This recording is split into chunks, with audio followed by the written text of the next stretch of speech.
Bueno, yo llevaba tiempo que quería hacer una película con uno de los productores, con Adrián Guerra. Entonces, de repente, Adrián me llama un día y me dice, Luis, tenemos esta idea para hacer una película basada en la leyenda negra de la estación Rocafort. ¿Qué te parece? Entonces, así es un poco como empieza todo.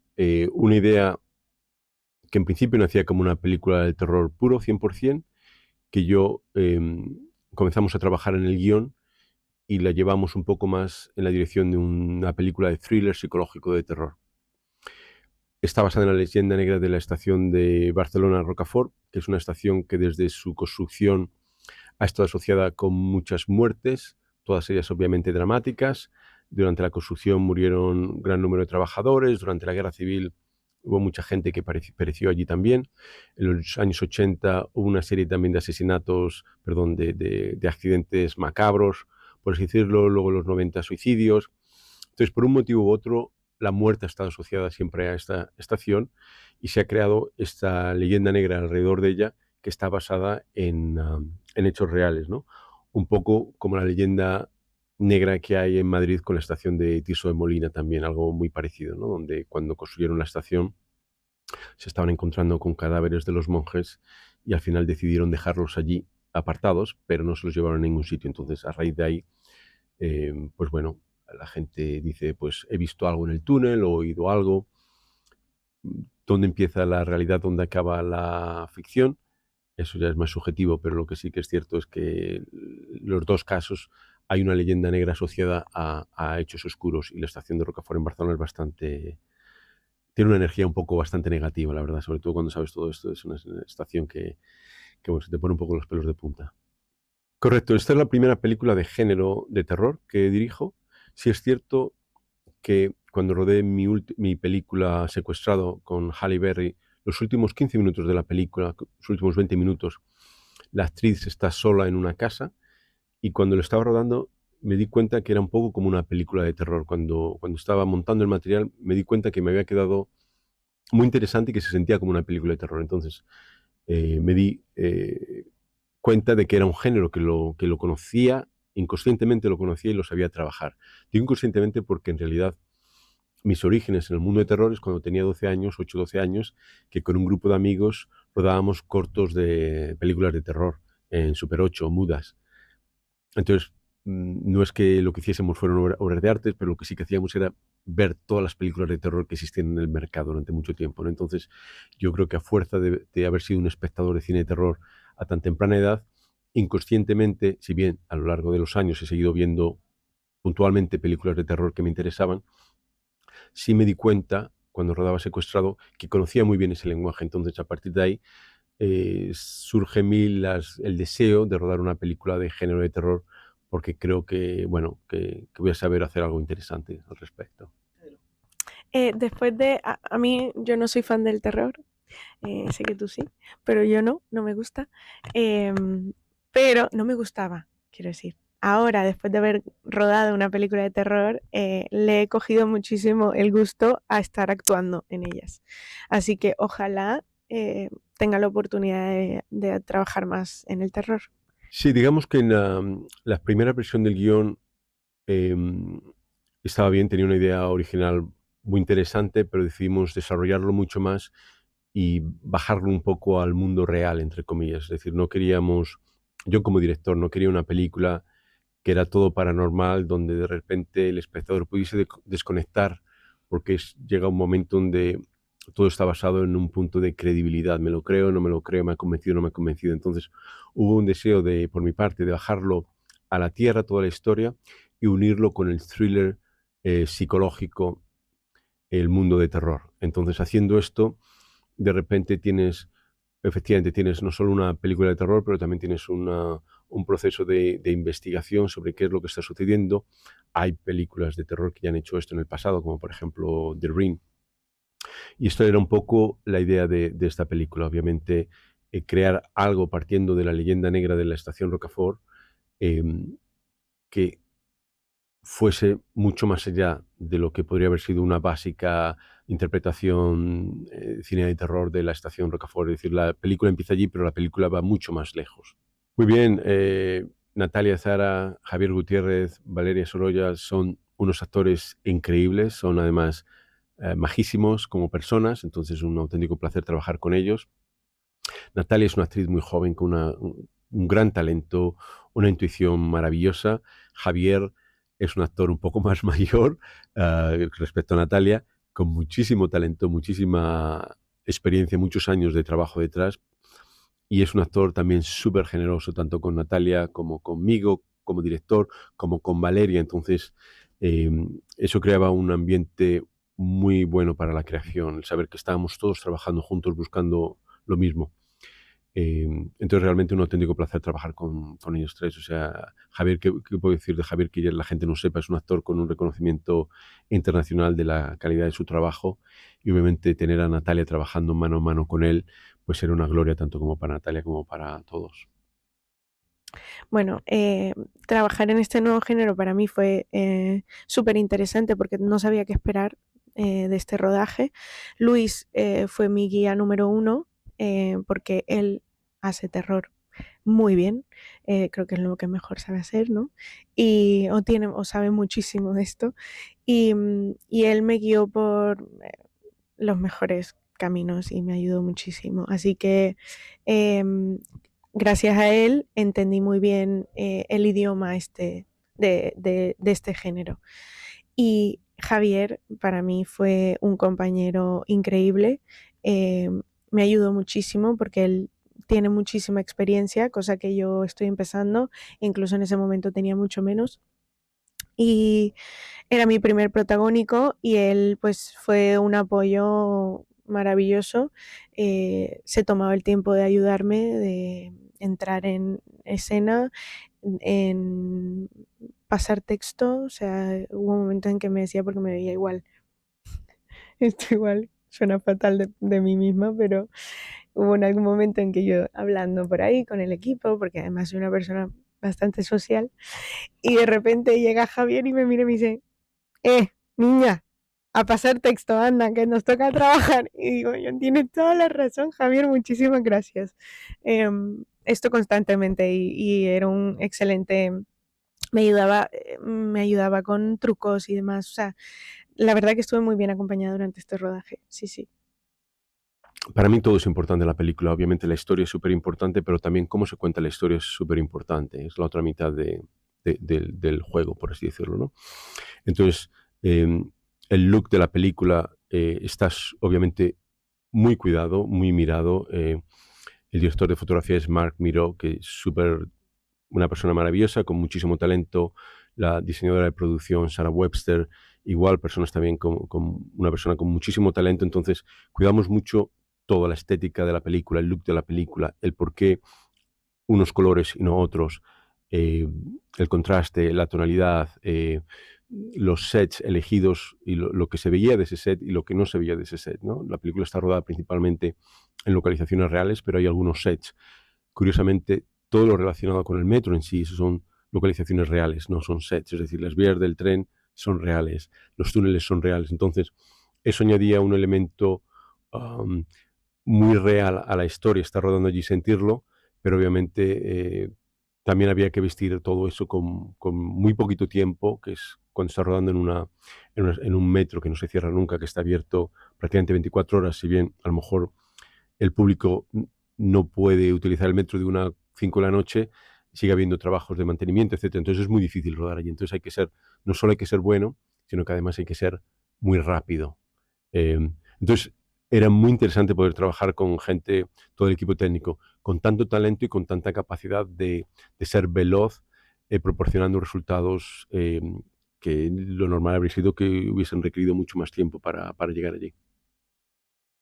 Em, a mí me encantaría que surgiera otra peli de terror. Me encantaría, la verdad, porque fue un reto increíble trabajar tanto con mi cuerpo todo el rato, gritar, llorar, temblar. Y me gustó mucho, la verdad, al final. Entonces, pues ahora viene lo que tenga que venir porque estoy empezando a trabajar aquí en España y me falta muchísima experiencia, o sea que ojalá venga un poquito de todo. Bueno, sabíamos desde el principio que Natalia es una actriz con mucho talento, como tú dices, nunca había realizado una película de género de este tipo, pero sabes que es una buena actriz y al final eso es lo importante. Es decir, los actores no tienen que hacer el género, es el director el que lleva el género. La historia es la que lleva el género. Los actores tienen que actuar, tienen que interpretar.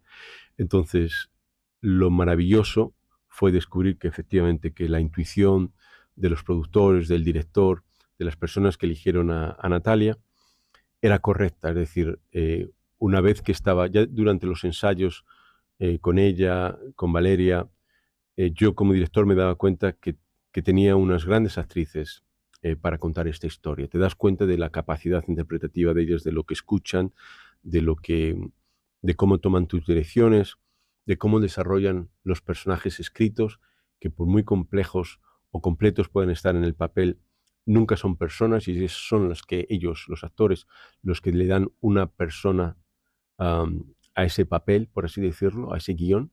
Y entonces ver la capacidad de Natalia y luego cuando está rodando ver la capacidad también de mantener constante ese tono interpretativo. Es decir, cuando está rodando tú le pides a un actor que repita la escena una y otra vez hasta que todo es perfecto o todo es deseado, como tiene que ser, etcétera, etcétera. Entonces, conseguir que un actor o una actriz mantenga ese tono constantemente entre cada toma con 40, 80 personas mirando a su alrededor, es realmente lo que es difícil. Entonces, lo maravilloso fue comprobar que Natalia, en ese sentido, parecía que llevaba trabajando toda una vida, ¿no? Se manejó muy fácilmente.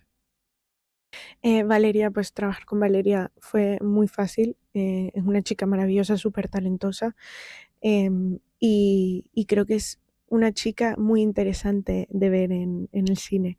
Em, También ella es una chica que tiene experiencia, entonces creo que las dos nos cuidamos muy bien y nos acompañamos. Creo que siendo dos mujeres nos entendíamos muy bien en el proceso de igual tener que hacer una escenas como las que nos tocó hacer o conectar de alguna manera u otra. Y creo que estábamos muy cómodas la una con la otra y nos acompañamos a pues sobrellevar los momentos más incómodos o que nos daban más miedo del rodaje. A mí lo que más me gusta de lo primero que leí, o sea, el guión, la primera vez que lo tuve en mis manos y la primera vez que lo leí, creo que podía conectar muchísimo con mi personaje porque igual que yo, Laura no es de aquí. Y, y creo que en lo que más me centré y lo que más me ayudó, lo que más me gustó de esta historia era que esta chica realmente estaba bastante sola y había un estado emocional tremendo, súper pesado durante toda la película. Y creo que eso era un reto maravilloso. Y bueno, entrar en terror para mí también era un reto porque no conocía mucho. Uf, am, es posible. Es posible, digamos que siempre hay leyendas negras. No tengo una en concreto, o digámoslo de otra manera, no lo voy a decir aquí cuál es la que tengo en concreto, pero sí en concreto hay una leyenda negra que es muy interesante, que haría también una muy buena película también de terror. Sí, bueno, hay una historia que Luis la contará mejor, si quieres luego le preguntas a él, pero yo te cuento mi parte. Y es que al parecer sí que hubo en algún momento alguien vio algo o sintió, yo qué sé, de alguien por ahí que podría pasar perfectamente porque en el metro se cuela muchísima gente todo el rato. Y a mí lo que más me daba miedo era eso, encontrarme a alguien porque incluso encuentran cuerpos de gente. Y, y yo la pasé muy mal en ese momento. La verdad es que la pasé muy mal durante gran parte del rodaje dentro del metro, porque las historias de los trabajadores del metro, las reales del metro de Barcelona, me daban escalofríos, me daban muchísimo miedo y ya no solo eso, sino que estar ahí abajo sentía la energía esta que no sé ni cómo explicarla, porque en un lugar tan oscuro, tan grande, tan misterioso, donde pues mucha gente ha perdido la vida ahí y demás, daba muchísimo respeto y creo que todo el equipo lo podíamos sentir, sí, sí. Sí, es cierto, hay una anécdota bueno, que a mí me llamó la atención. Es cierto que cuando vas a rodar ya sabes muchas cosas sobre ese lugar, ¿no? Has leído todo lo que se podía leer por haber y más, ¿no? Pero sí es cierto, y como comentaba, el metro está intercomunicado. Entonces tú estás en un túnel y estás oyendo los trenes que están pasando en las vías de al lado y parece que están en tu vía, aunque a lo mejor el tren esté a 5 kilómetros, realmente tú lo sientes venir, sientes que vibran los raíles, ¿no? Entonces eso te predispone. Cada vez que oyes un tren te predispone, ¿no? Si luego estás rodando por la noche en un metro vacío, donde hay un túnel que se pierde en la distancia, en la oscuridad, pues también estás rodeado de mucha gente, pero ya estás también un poquito como, sobre todo los primeros días, luego te acostumbras, ¿no? Un poco sugestionado. Entonces, recuerdo que uno de esos primeros días estábamos rodando por la noche, eran como las 6 de la noche, y de repente estamos rodando en un túnel. Entonces, en un túnel está el fondo, donde están los actores, la cámara apuntando en esa dirección y todo el mundo detrás de la cámara. Entonces, de repente alguien indicó, oye, ahí hay alguien detrás de los actores, a lo lejos. Es como, bueno, eso es, ha estropeado el plano, eso es imposible. ¿Quién era ahí? No estábamos rodando en ese momento, pero es como, allí no puede haber nadie, porque estamos todos aquí, allí. Además, no tenemos ni permiso para estar allí, porque trabajar en el metro te dan permiso de estar en esos 100 metros o 200 metros, porque puede ser peligroso, ¿no? Por si pasa un tren en una vía adyacente o lo que sea, ¿no? Entonces, de repente son las 6 de la madrugada y recuerdo Natalia que empieza a dar saltitos un poco nerviosa de broma. Ay, por favor, no digáis esas cosas, ¿no? No, que me pongo nervioso, ¿no? Con una sonrisa. Javier, que está al lado, que como que mira el reloj y dice, señor, no dice nada, pero básicamente lo que está pensando es, señores, que son las 6 de la madrugada, que estamos aquí para trabajar, ¿no? Como, no digan tonterías, nos vamos, ¿no? Entonces tienes una pequeña, todo el mundo está comentando cositas, sí, ¿dónde? Yo no he visto nada, ¿dónde? Sí, allí, no sé qué. Y de repente la persona que nos acompaña de TM3, de Transportes de Barcelona, TMB, perdón, dice, no, es posible. ¿De cómo que es posible? No, es posible que hayas visto a alguien. Como, perdón, a ver, explícanos eso, ¿no? Sí, no. A veces nos hemos encontrado con gente que se cuela por la noche, grafiteros, exploradores urbanos.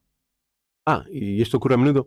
Bueno, sucede, o sea, a veces de hecho nos hemos encontrado con los cadáveres de estos. ¿Es cómo? Sí. Personas que han entrado por la noche al metro, que se han perdido, igual iban con una linterna, igual se han quedado sin la batería, se ha gastado, igual iban con un móvil, se ha gastado la batería del móvil, lo que sea, y se han perdido y nos hemos encontrado con los cadáveres. Y esto sucede. Entonces, algo así te impresiona, te cuesta un poco creer, dice, ¿cómo se puede perder a alguien en un metro? Pero si tú piensas que, por ejemplo, el metro de Barcelona, que es más pequeño que el de Madrid, cubre una distancia equivalente a la distancia entre Barcelona y Andorra, piensas, bueno, es posible, ¿no? Sobre todo sabiendo que hay túneles abandonados, vías que no se usan, etcétera. Entonces, pues es posible perderse. Entonces, bueno, esa fue la anécdota que dices, bueno, ¿realmente había alguien allí? ¿Había alguien o no? Esta persona pensó que vio a alguien y no había nadie. Y luego la siguiente pregunta que se hacían otros es como, ¿había alguien de verdad o había alguien paranormal que no era de verdad, ¿no? Que no era de este mundo? Entonces, la verdad es que no importa.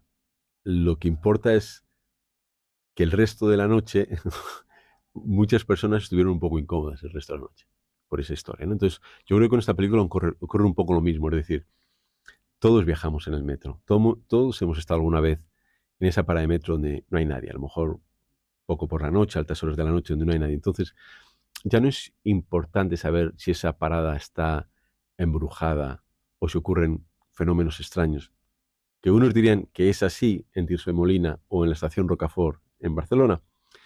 Lo importante es que en el momento que tú estás sugestionado, oyes un ruido detrás y te giras y no ves a nadie, te pones un poco nervioso y empiezas a caminar en la otra dirección, am, bueno, el miedo ya lo tienes. Es decir, eso es un poco lo que es importante. Es decir, es real, el miedo es real. Entonces, no sé si la estación de Rocafort está maldita, no sé si la estación de Tirso de Molina está maldita, no lo sé. Lo que sí sé es que la persona reacciona de una manera en esas estaciones cuando se encuentran solos por la noche y posiblemente después de ver la película, muchos espectadores se sentirán incómodos viajando de noche en el metro. Hombre, me ha tocado subir al metro, sí, claro, muchas veces.